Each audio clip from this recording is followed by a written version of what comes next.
Mehriban vatandaşlar, gözel paytahtymyzyň gözelligine gözellik goşgan Aşgabat restorany size öz hyzmatlaryny ködürlegen.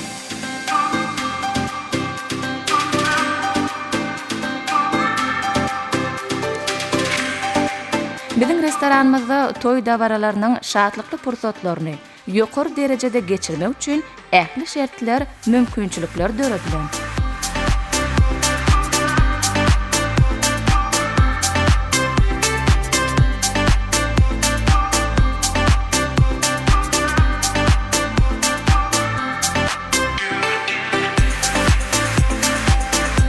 Biz size her bir dawara niýetlenen tagamlaň dürli görnüşleri, şeýle-de siziň islegiňize görä işde açarlaň dürli görnüşlerini, şeýle-de ýokary hili hyzmatlary elgeter bakalardan size ködürleýär.